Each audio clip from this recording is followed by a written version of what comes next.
Today on CityCast Austin, Austin Community College fills a vital role in the community, from recognizing the need for a varied approach to education to helping overcome barriers with things like free tuition.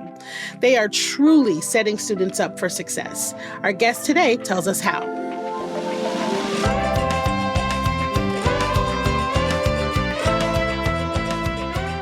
It's Wednesday, February 12th. I'm Nikki Devon, and this is what Austin's talking about.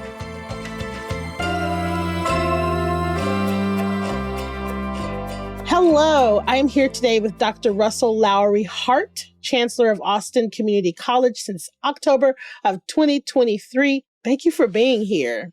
Glad to be here. So now, Chancellor of ACC, tell us about college for you. Is it something you heard about growing up?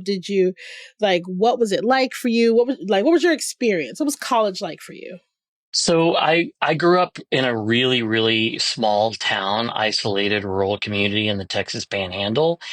And so small, there were 11 people in my class, like my whole class. What? Right. Yeah. Okay. Really, really tiny. You are talking to a woman who had 54 people in her class. Oh, so not like that. I've always thought that. I've always thought that my number was small. Now you're hitting me with 11. That is 11. Amazing. That's amazing. So I grew up in this community that was a farming community, and college wasn't something that was really pushed. But I had a mother who was an incredible advocate, and I had teachers that always told me that not just that would I go to college, but it was always conversations about where and what would I major in. And so I just always had teachers and educators that loved me beyond what I saw possible. Oh, I love that. And so when I got to university out of high school, I found professors that did the same thing. And educators have changed my life so profoundly that when it came time to graduate from university, I'm like, I don't want to leave this environment. I want to create the same experience for other students. And so I got my advanced degrees and have been in higher education my whole life. You know, educators are another breed. Y'all are just out here doing all of the work. I mean, I was talking to some friends of mine about this recently. It's like mother, therapist, nurse, educator, lawyer, advisor, all the hats. Career advisor, parenting guru, all of the things. And what I love about that is that it speaks to how personal education is. That it's not just the regurgitation of facts or getting students to learn a concept or to demonstrate a skill. Those things are best executed when a student feels the safe, loving care of an instructor. And it's ultimately why, Nikki, I think at ACC, we've embraced our vision as loving students to success. The concept of bringing love into the college generated from my own experience of receiving that love from the teachers that loved me to success. And I think educators are the foundation of saving our democracy and saving our country. And I think my job as an administrator now is to create environments where they get to be their best selves. There's something really vulnerable about seeking education and seeking to learn. Yeah. You know what I mean? Like just kind of following through with it. So it's nice to have an environment that's safe. I think about this a lot. So I use secret shoppers a lot so that I can stay connected to the student experience. Mm-hmm. And at ACC, we've named our typical student. She's Ashley. She's a 26-year-old woman of color, first gen, living in the war zone of poverty, raising 1.2 kids, working 2 part-time jobs. And she is so smart and she's so ambitious and brilliant. But one of the things that she fights is her fear of coming to a college and not knowing what a bursar is or where a building is or what her options are. And I worry that we um, that we have bureaucracies in education that create needless barriers that keep students out when we need to be creating spaces that love students in. And that's what we're trying to do here. When you graduate from high school, whether it's at 17, 18, wherever, you're in this place where you're not an adult and you're not a kid Yeah. anymore. You know Yeah. what I mean? So it's this really Yeah. awkward, couple of years. And if you happen to be a kid like me that's just creative and don't have any idea what you want to do Yeah. or where you want to go or where you want to be, ACC for me even was this place that I could like go and take a second and figure it out, or even Yeah. go back to once I was in the workforce, come back to school and educate myself. So anyway, I love that. I love That's ACC. I have nothing incredible. but great things to say about it. So That's awesome. it was just Community Colleges Day at the Texas Capitol, and Yes, it was. and last session, lawmakers changed the funding for community colleges so that now funding is based on outcomes and not enrollment, which is huge. And we saw the ACC got nearly $7 million under this new funding structure, which is like $300,000 more than it was expecting. So, what do you predict going forward, and why are outcomes at ACC so apparently successful? Well, I think our outcomes have to be more successful than they are. When you have Ashley is willing to sacrifice time from her family, take on more shifts at work so she can come uh, improve her future by engaging and learning with us, we've got to make sure we're doing everything and everything possible on our end to help her be successful. She's doing her part. We got to do our part. And we can do better and we can do more. What I love about this shift in outcomes based funding is that it changes the model in a way that holds us accountable for what we're doing for Ashley. Before, the model was, can I recruit Ashley and get her enrolled? And then I would get money from the state for enrolling Ashley. And now it is our state funding is based on whether Ashley's successful or not. So now I get to take the additional $7 million that the state gave us to transition to this outcome based funding to ensure that we have um, created the best academic experience for Ashley, that we have all of the academic support she would need, that we have the social services supports that she would need for the barriers that she has, and that we would create the kind of intentional system that would love Ashley from enrollment to completion to graduation to the workforce. And this new funding model not just rewards Ashley for doing that, but it incentivizes schools to do what we should have been prioritizing all along, and that is being effective at what we do. So the additional funding, you said it will allow for the expansion of ACC's free tuition program. Yes. So let's talk about this program and what's happening. So just 10 years ago, well over 60% of all high school graduates from Central Texas graduated high school in the spring and enrolled in some post-secondary institution in the fall. 10 years later, only 42% graduate high school and go to college. And so what that means is we're not providing the skills that will allow the companies to grow. And so what they're doing is they're importing those skills, and you see it. People are moving in from other communities to fill these skilled roles because we have not educated our own native Central Texans for those roles. And we have to change that. So we worked with Trellis EDU to find out why our students were graduating high school and not enrolling. The number one reason students told us they were not enrolling is the cost of tuition and fees. The number two reason is that they had to graduate high school and get a full-time job to help their family afford housing, transportation, food. And then the third issue was they were questioning the value of the degree in the world that we're living in, the value proposition.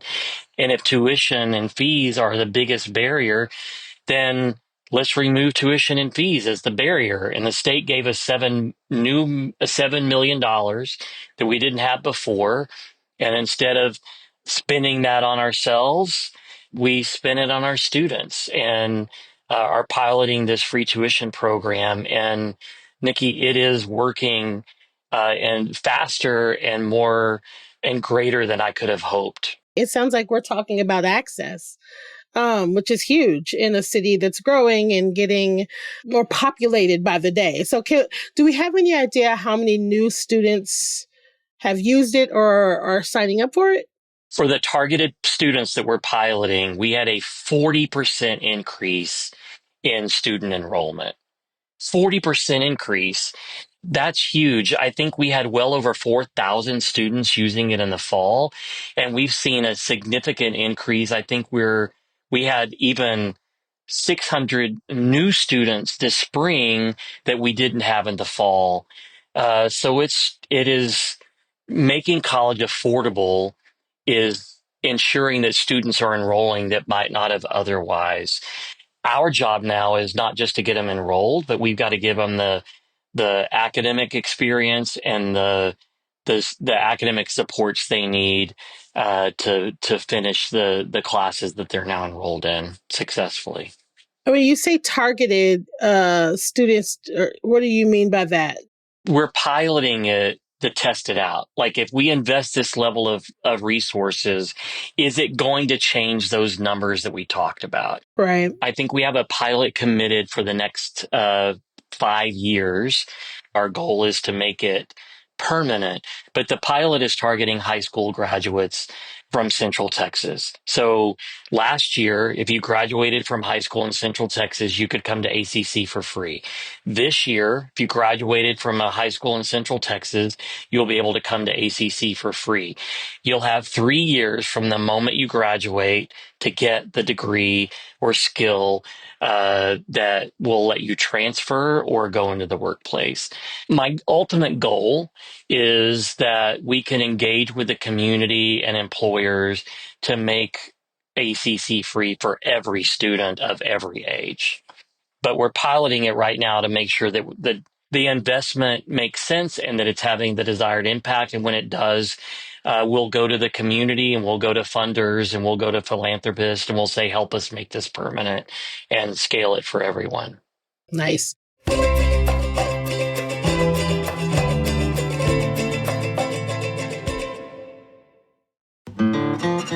There's no place like Texas, except when it comes to skiing. We know you're heading to seek snowier pastures this winter. Before you leave, grab one last taste of the real Texas in Amarillo.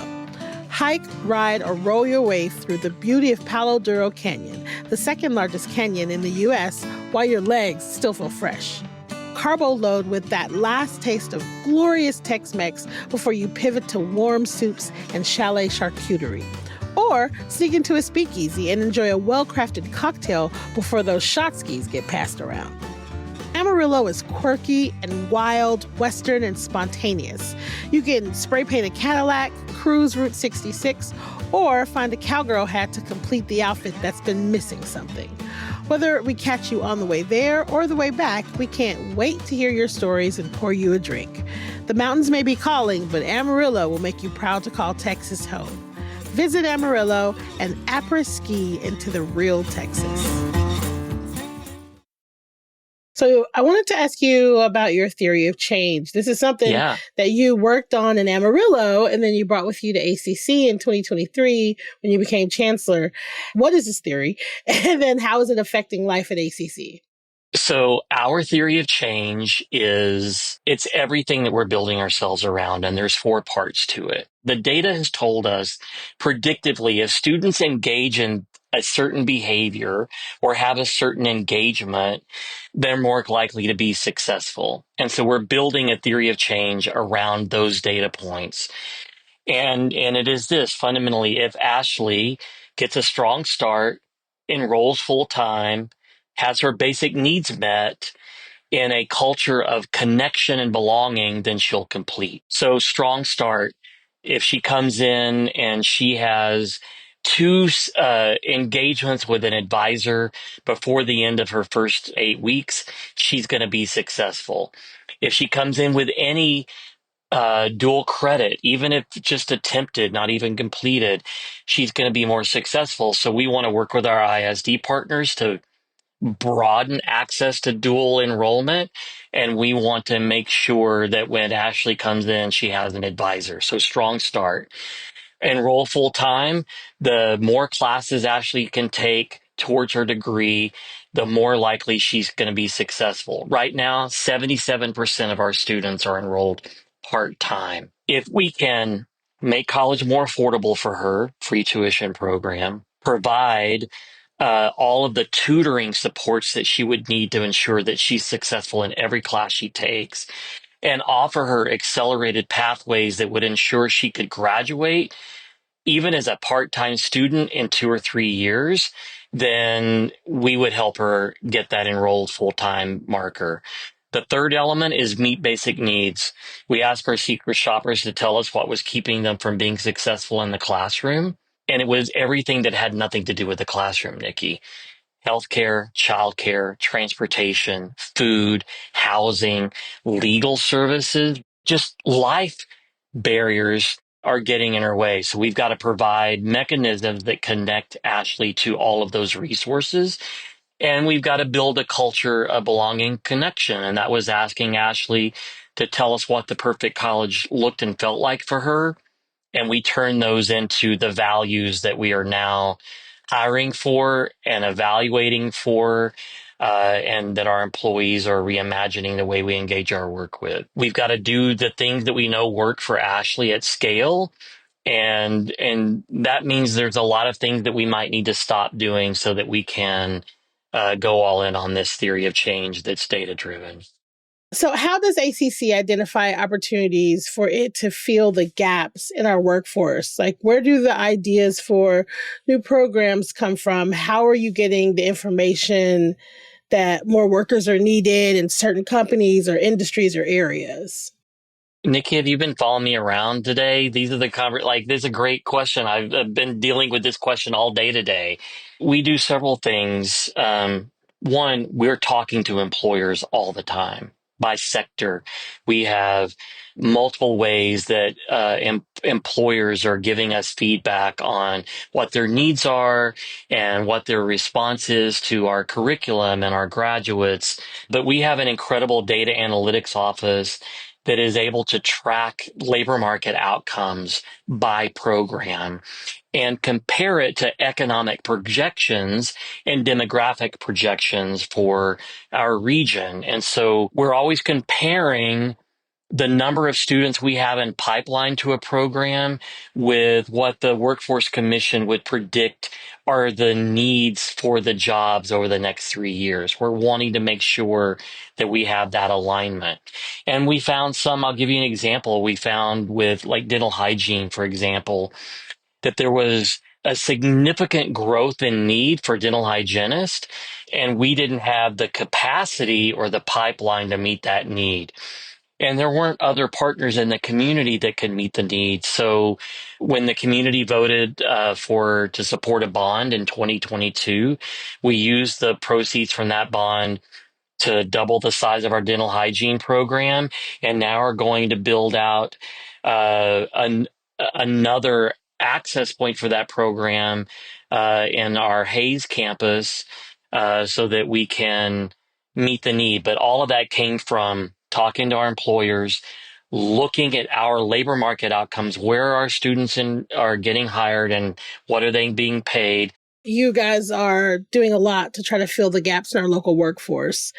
A couple of examples: City Infrastructure Academy, in the Yes. work trades, HVAC, welding, plumbing. There's an online Yeah. nursing program, a Tesla manufacturing program, Travis Yeah. County Jail program, a semiconductor program, a creative career education program. And so my question is, do these programs result in jobs?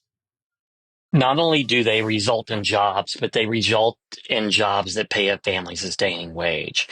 And I think the most hopeful part of the new outcome based funding is that it's going to hold us accountable for that. And if a job doesn't lead to a family sustaining way, if a academic pathway doesn't lead to a family sustaining wage, then we need to know that, and we need to go back to the employers and ask questions.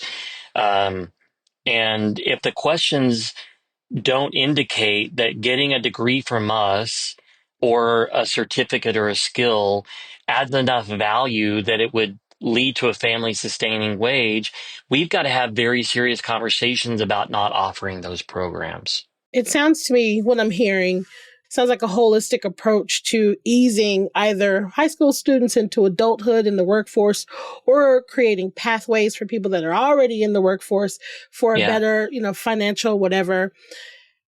I'm going to ask what might seem like a strange question, but I think it's something that people would ask that maybe don't get it. Why is this ACC's responsibility? it is our mission. It is our purpose. It is the reason we exist. And I talk about, listen, we live in a great community. I love being an Austinite. It is a community that has resources, a community that cares, a community that collaborates and builds together. But we have real challenges. We have challenges in affordability, in housing, access and transportation and childcare access, but we're a community that wants to tackle those things. And it's the reason why I'm here. But I believe with every fiber of my being that ACC is the gluing our community together to solve those problems. We in and of ourselves may not be the solution, but I think we are hyper connected to employers, to service providers, to educators, and to potential employees and students. And we have the resources and the dedication to glue systems together in a way that can make this the best community in the country to live in. And so it might not technically be any single entity's responsibility, but at ACC, we see it as our deepest commitment is to love this community to success in the same way we're loving our students to success. We got to glue it together. The pieces are there. I think we can glue it together.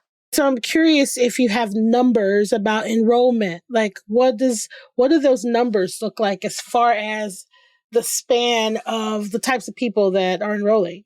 The government has designations of minority serving institutions and Hispanic serving institutions based on data. We are a Hispanic serving institution. It's the largest population that we have. We're close to being a minority serving institution, meaning well over 50% of all of our students are of color. ACC reflects our community in age, in ethnicity, in gender. We are a reflection of the beauty of this region. You touched on this a little bit earlier. It's a diverse college. You're reflecting the community. Your own studies focused on diversity and gender. And here in Yeah, Texas, those are words that can get you in trouble. So how yeah. are you ensuring that ACC remains inclusive but does not attract the ire of state leaders? And is that even a concern? Well, I think you always want to be concerned when politicians are trying to outlaw words, right? I'm not afraid of words. I want to understand what the deeper concern is. Um, we're here to love our students to success. And to love our students to success, it's helpful to know the cultures that have shaped them and the experiences that they've had so that we can honor them and reflect them back in our communications and support structures and not expect everyone to monolithically believe and look the same. I won't try to make sense of the political moment because it's not mine to make sense of and justify. I'll just tell you as a college, we're proud that we reflect our community and every student here matters. And every student here is an individual who brings unique experiences and backgrounds that deserve to be heard and understood and honored. And the only way you can do that is to build relationships and to communicate and listen. So if people want to outlaw a word, diversity or equity inclusion, fine, outlaw it because the word wasn't what we were ever after. We want to be a place that everyone can be successful. And to do that, you have to understand who they are as individuals. And we're doing that here in profound ways. So that I want to make sure that I am picking up what you're putting down. I think that you're saying, regardless of, the semantics of things, your mission, your focus is still the same. We want to be a place that every single person, no matter who they are, how they identify, or what their cultural markers and experiences have been, we want to be a place that they can come feel safe, feel seen, feel loved, and find success. And I can assure every politician at ACC, no group gets beneficial treatment that other groups don't have. But to provide equality of access and experience, you have to understand how to provide equitable support. And not every student needs the same kinds of supports or the same kinds of relationships or the same kinds of modality of learning. Some students learn better online. Some learn better face to face. Some need tutoring. Some need supplemental instruction. Some just need additional career assessment. Some don't. I am not here to make a political point. I'm here to love every single student to success. So I'll let politicians do what politicians do. But at ACC, I don't need to politicize what isn't political. ACC opened in September of 1973 with the mission to provide an affordable, quality college education to anyone who seeks it. Yeah. What do you see as the college's mission for the next 51 years? It's the exact same mission. The exact same. How we fulfill it will change as our community changes, as our students' needs change. But I think that fundamentally captures our purpose. Period. I love it. Period. Russell, thank you so much for being here and talking to me about ACC. I'm really glad that we got to have this conversation. So thank you for being here with me. I've been honored by the discussion and grateful for your really insightful, thoughtful questions, and enjoyed the dialogue. And thank you for bringing the community into these conversations, not just with me, but with everyone. Thank you.